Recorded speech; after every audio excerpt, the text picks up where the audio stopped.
We used to store our dishwashing soap on the floor of the sink cabinet. As it turns out, that's not real convenient, especially if you have short arms. You can't reach the stuff sometimes, and you hit your head on the counter when you bend over to reach inside.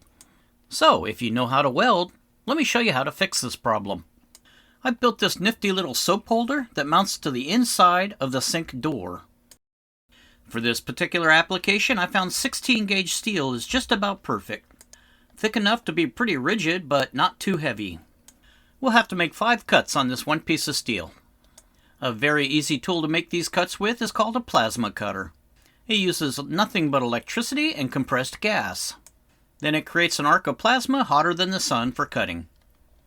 The biggest piece of steel will be the back of the holder, or the part that mounts against the door. The bottom piece will be exactly the same width as the back. Cut out the front piece. Then the 2 side pieces will be the same height as the front piece. And that's it, you're all done cutting. Let's start welding. First, we'll mount the bottom onto the back.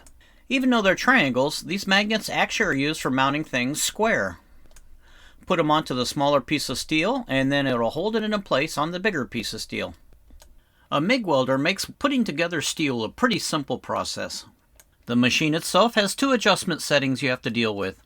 Set it for the thickness of the steel, in this case we'll set it to 16 gauge, and determine what your wire speed will be as you're welding.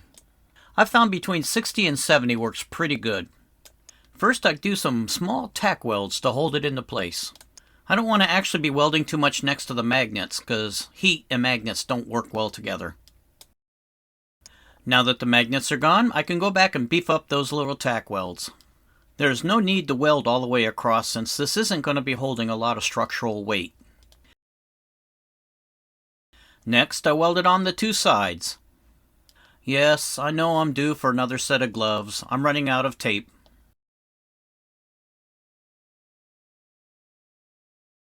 See how the steel is changing color around my weld? That's how I know I'm getting really good penetration.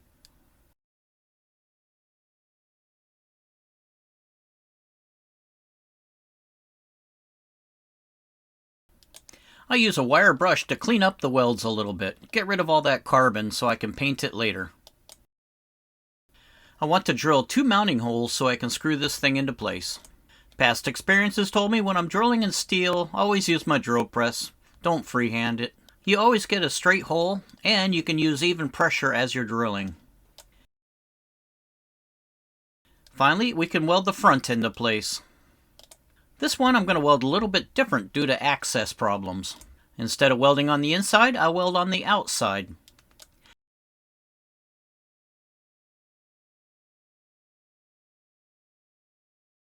Then I can use a flap disc on an angle grinder to clean the welds up. A flap disc is simply sandpaper for steel. And just like sandpaper, it comes in different grits, or roughnesses. As I'm sanding, I round over the corners to get rid of any sharp points, as well as check and make sure there's no burrs along the edges of the box. Clean the entire project in isopropyl alcohol, and then you can paint the whole thing. For indoor use, I find this 2X stuff works pretty good. Oh, here's a little bonus. If you buy a set of these hinges, you can turn that decorative trim panel below your sink into a useful function. It's the perfect place to store your scrub brush for your dishes.